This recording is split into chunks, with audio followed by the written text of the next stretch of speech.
நண்பர்களை நீங்கள் பார்த்து கொண்டு இருப்பது உங்கள் கௌசிகா ரிவ்யூ. சரி வாங்க வீடியோக்குள்ள போய் என்னென்ன நடக்க போகுது அப்படின்ற இன்ட்ரெஸ்டிங்கான விஷயத்தை தான் நீங்க இந்த வீடியோல பார்த்து தெரிஞ்சுக்க போறீங்க. சரி வாங்க, நம்ம தலைவன் புதுசா ஒரு ட்விஸ்ட்டை கொண்டு வந்தாரு. யாரு அப்படின்னு சொல்லிட்டு பார்த்தா விஜய் தாங்க. விஜய் என்ன பண்றாரு அப்படின்னு சொல்லிட்டு பாத்தீங்கன்னா, அந்த தீபிகாவோட மருமுகத்தை பத்தி அவர் தெரிஞ்சுக்கிறாரு. அது மட்டும் இல்லாம அவரோட தம்பி இறந்ததுக்கு மல்லி தான் காரணம் அப்படின்ற விஷயமே தெரிய வருது. ஆனா மல்லி இது முழுக்க சம்மந்தப்படல, மல்லிக்கு இதுக்கு எந்த ஒரு தொடர்பும் இல்லை. ஆனா தற்செயலாக நடந்துருச்சு. சரி ஓகே, இதை வந்து தவிடு பொடி ஆக்கணும் அப்படின்னு சொல்லிட்டு ஒரு முடிவில் இருக்காங்க. இதுக்கு கரெக்டான ஆள் யார் அப்படின்னு சொல்லிட்டு பார்த்தீங்கன்னா, நம்ம தீபிகாவோட அப்பா தாங்க. தீபிகாவோட அப்பா கிட்ட நம்ம தீபிகாவோட மருமுகத்தை பற்றி சொன்னால் செம்ம கோவப்படுவாங்க. ஒரு பக்கம் தான் மகன் இறந்தது ஒரு தற்செயலான விஷயம் அப்படின்னு சொல்லிட்டு அவரே ஏற்றுக்கிட்டு யாரையும் பழி வாங்கக்கூடாதுன்னு சொல்லிட்டு இவ்வளோ காலமாக சொல்லி புரிய வச்சு வந்துன்னு இருக்காங்க. இந்த சமயத்தில் இதுதான் உண்மை அப்படின்னு சொல்லிட்டு தெரிய வச்சுன்னா அடுத்த செகண்டே ஓட்டு ஓட்டு ஓட்டு ஓட்டு அப்படின்னு சொல்லிட்டு அடிச்சு ஓட விட்டுருவாரு. அதே சமயத்தில் விஜய் போய் அங்கே உண்மை எல்லாமே சொல்லிடுறாரு. விஜய் உடனே பார்க்கணும், அவங்க அப்பா கோவம் வந்துட்டு தீபிகா வந்த உடனே தீபிகா அப்படின்றாரு. உடனே என்னப்பா அப்படின்னு சொல்லிட்டு சொல்ல செவில் மேலே ஒன்று சாப்புன்னு ஒரு அடி அப்படியே கண்ணை ஒரு பக்கம் ஊதிக்குது, இந்த பக்கம் ஒரு கண்ணை ஊதிக்குது. ஐயோ ஐயோ என்னடா அடி, என்ன அடி, இந்த அடிக்கு மேலே அடி என்னால் வாங்க முடியாதா சாமி, இப்படியெல்லாம் போட்டு நம்மளை அடிச்சா நம்ம என்னதான் பண்றது சொல்லுங்க பார்க்கலாம். வாழ்க்கையில கஷ்டம் வரலாம், கஷ்டம் தாங்க எங்க வாழ்க்கையாவே இருக்கு, நான் என்னதான் பண்ணிட்டு சொல்லுங்க பார்க்கலாம் அப்படின்ற மாதிரி தான் ஒரு பக்கம் போயிட்டு இருக்காங்க. இதுக்கப்புறம் என்னென்ன நடக்க போகுது, எப்படியெல்லாம் கொண்டு போக போறாங்க அப்படின்ற நிறைய விஷயங்கள் ஒரு பக்கம் காத்துக்கிட்டு இருந்தாலும் அதே சமயத்தில் இன்னொரு ட்விஸ்ட் ஒன்று வச்சிருக்காங்க. அப்படி என்னடா ட்விஸ்ட் வச்சிருக்காங்க அப்படின்னு சொல்லிட்டு பார்த்தீங்கன்னா, தீபிகா அடி வாங்கினேன், எங்க அப்பா கையிலே என்ன அடிக்க வச்சிட்டலடா, எங்க அப்பாவே என்ன வெறுக்க வச்சிட்டலடா, நான் இனிமே அந்த வீட்டில் இருக்க மாட்டேன், போறேன் அப்படின்னு சொல்லிட்டு ஒரு பக்கம் சீன் போடுறாங்க. உடனே அந்த இடத்துக்கு நம்ம தலைவன் மாசா தீபக் வந்துடுறாரு. வந்து என்ன தீபிகா நீ யாரு, என்ன எவரை லொட்டு லொசுக்கு நீ என்ன பிளான் பண்ணியிருக்க, அது மட்டும் இல்லாம மல்லி நீ இது பண்ணிக்கிறது வந்து என்ன காரணம் அப்படின்ற எல்லா விஷயமும் எனக்கு தெரியும். அது மட்டும் இல்லாமல் மல்லி நீ பழி வாங்கணும்னு சொல்லிட்டு நினச்சினுக்கிறது எனக்கு தெரியும். இந்த விஷயத்த நான் போயிட்டு கோர்ட்லேயே போலீஸ் ஸ்டேஷன் சொன்னால் அடுத்த செகண்டே இந்த கேஸ் உன் கையை விட்டு நழுவிடும். அதை ஃபஸ்ட்டு புரிஞ்சுக்கோ. உன் இஷ்டத்துக்கு ஏதோ ஒன்று பண்ணணும் இன்னொன்னு சொல்லிட்டு ஆடிக்கிட்டு இருந்தால் மவளை அவ்வளோதான் உன் நிலமை பார்த்துக்கோ. எல்லாரையும் நான் ஒரே சமமாக தான் பார்க்கேன், ஈக்குவாலிட்டின்றது எனக்கு காமன். ஆனால் அந்த விஷயத்தில் நீ ரொம்ப தள்ளி போயிட்ட. இதுக்கு மேலேயாவது ஒழுங்காக எப்படி இருக்கணுமோ அப்படி இருந்தால் உனக்கு நல்லது, இல்லைனா அடுத்த செகண்டே நான் எப்படி இருப்பேன்ற என்னோட சுயரூபத்தை நீ பார்ப்பேன் அப்படின்னு சொல்லிட்டு சொல்கிறாங்க. இதை கேட்டதான் சரிங்க சார், நான் இனிமேல் இன்னும் பண்ண மாட்டேன் சார், என்னை மன்னிச்சு விட்டுருங்க சார் அப்படின்னு சொல்லிட்டு பர்ஃபார்மன்ஸ் பண்ண ஆரம்பிக்கிறேன். அந்த பர்ஃபார்மன்ஸ் பண்ணுறது, பின்னி பெடல் எடுக்கிறது, இந்த வேலையெல்லாம் வேற எங்கேனா வச்சுக்க, என்கிட்ட வச்சுக்க சரியா அப்படின்ற மாதிரி தான் ஒரு பக்கம் போயிட்டு இருக்கு. இதெல்லாம் எவ்வளோ தூரத்துக்கு போக போகுது, எங்கே போய் முடிய போகுதுன்னு சொல்லிட்டு தெரியல, பார்ப்போம்.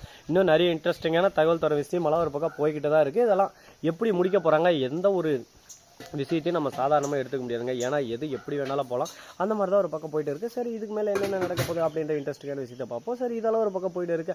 நம்மளோட ஃபேன்ஸாக என்னன்னு தெரியல, நம்மளதே குறுக்குன்னு பக்கம் இருக்காங்க, அதெல்லாம் நம்ம கண்டுக்கூடாது, நம்ம ஃபோக்கஸில் நம்ம கரெக்டாக இருக்கணும். சரி இதோட கான்செப்டை விட்டுருவோம்.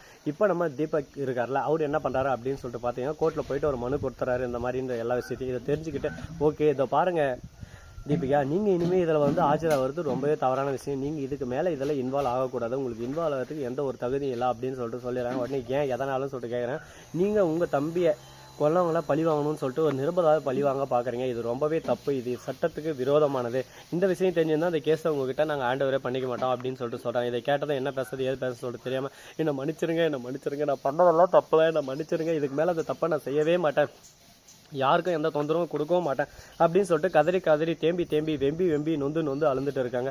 என்னதான் அலந்தாலும் என்னதான் கதறினாலும் நடக்கிறதானங்க நடணும், இதுக்கு மேலே யாரையும் விட போகிறதில்ல, விடாது கருப்பு இது தொடாது கருப்பு அப்படின்ற மாதிரி தான் ஒரு பக்கம் போயின்னு இருக்கு. பார்ப்போம் என்னென்ன பண்ண போகிறாங்க ஏது பண்ண போகிறாங்கன்னு சொல்லிட்டு. இப்படியெல்லாம் நிறைய விஷயங்கள்லாம் ஒரு பக்கம் காத்துன்னு இருக்கிற போதும் இதெல்லாம் ஒரு பக்கம் நம்ம பெருசாக எடுத்துக்கூடாது, இதை தாண்டி நம்ம இன்னும் நிறைய விஷயங்கள்லாம் பண்ணோம் அப்படின்றத கண்டிப்பாக நம்ம யோசிச்சானுங்க. ஏன்னா நிறைய ட்விஸ்ட்டுகள் அந்த மாதிரி தான் தந்துக்கிட்டு இருக்காங்க. அது மட்டும் இல்லாமல் நம்ம தலைவன் கதிரேசன் இருக்காருல, அவர் வந்து திடீர்னு வராரு, வந்து நம்ம வெண்பாக்கிட்டே தூக்கி கொஞ்சம் இருக்காரு. விஜய் கொஞ்ச நாள் எனக்கு வந்து தனிமை வேணும், கொஞ்ச நாள் கூட்டின்னு போனோம் அப்படின்னு சொல்லிட்டு சொல்கிறாங்க. இதை கேட்டதான் என்ன சொல்கிறீங்க அப்படின்ற மாதிரி ஷாக் ஆயிடுது. ஒரு பக்கம் ஐயோ, ஒரு பக்கம் பதட்டம், ஒரு பக்கம் பயம், எல்லாமே வந்து அடிக்குது. எல்லாரும் நமக்கே ஒரு பக்கம் கார்னர் பண்ணுறாங்களே அப்படின்னு சொல்லிட்டு ஒரு பக்கம் பயம் வந்துருச்சுங்க. ஏன்னா எல்லாரும் சேர்ந்து ஒரு பக்கம் நம்மளே கார்னர் பண்ணால் நம்ம என்ன பண்ண முடியும், ஒன்றுமே பண்ண முடியாதுல்ல அப்படின்ற மாதிரி ஒரு சூழலில் தான் தள்ளப்பட்டு இருக்காங்க. இதுக்கப்புறம் எப்படியெல்லாம் போக போகுது, எப்படியெல்லாம் கொண்டு வர போகிறாங்க அப்படின்ற நிறைய இன்ட்ரெஸ்டிங்கான விஷயத்தை தான் நீங்கள் இந்த வீடியோவில் பார்த்து தெரிஞ்சுக்க போகிறீங்க.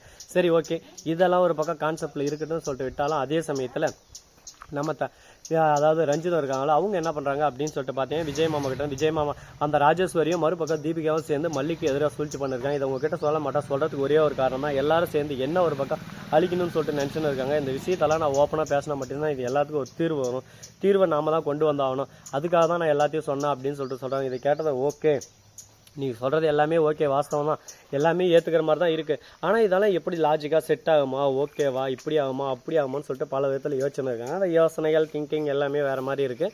பார்ப்போம் இதுக்கேற்ற மாதிரி எல்லாமே அமையுமா அமையாதா, என்னென்ன பண்ண போகிறாங்க, எது பண்ண போகிறாங்கன்னு சொல்லிட்டு பொறுத்து வந்து பார்த்தா தெரிய போகுது. அது மட்டும் இல்லாமல் இன்றைக்கி 11:30 மணிக்கு நம்ம தலைவர் வந்து இது பண்ண போகிறாரு. அதனால் என் கூட இருக்கிற நண்பன் வந்து தோத்துட்டான். அவன் 390 ரூபாய் எனக்கு தரணும், ஆனால் அந்த காசை தராமே ஏமாற்றிட்டு இருக்கான். என்னைக்கு அந்த 390 ரூபாய் தரப்போகிறான்னு சொல்லிட்டு தெரியல. ஆனால் அந்த ஊருக்குள்ளே இந்த மாதிரி எல்லாம் ஜென்மங்கள் சுற்றின்னு இருக்கும். பெட்டு கட்டிடும், ஆனால் காசு குத்தணும்னு சொல்கிறானுங்க.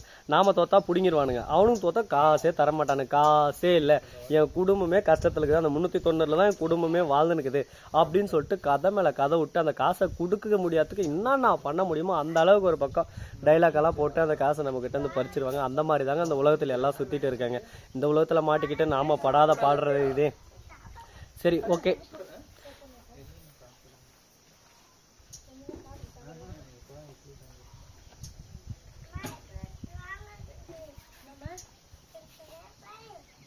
இந்த வீடியோ உங்களுக்கு பிடிச்சிருந்தா லைக் பண்ணுங்கள், கமெண்ட் பண்ணுங்கள், ஷேர் பண்ணுங்கள், டிண்டிங் பல தட்டி விட்டு போங்க. அப்போ தான் நான் போகிற அடுத்தடுத்த வீடியோ உங்களுக்கு உடனுக்குடன் நோட்டிஃபிகேஷனில் வந்து கொண்டே இருக்கும். மிக்க நன்றி, தேங்க்ஸ் ஃபார் வாட்சிங், டாடா, சி யூ, நன்றி, வணக்கம். முந்த நம்பருக்கு தருக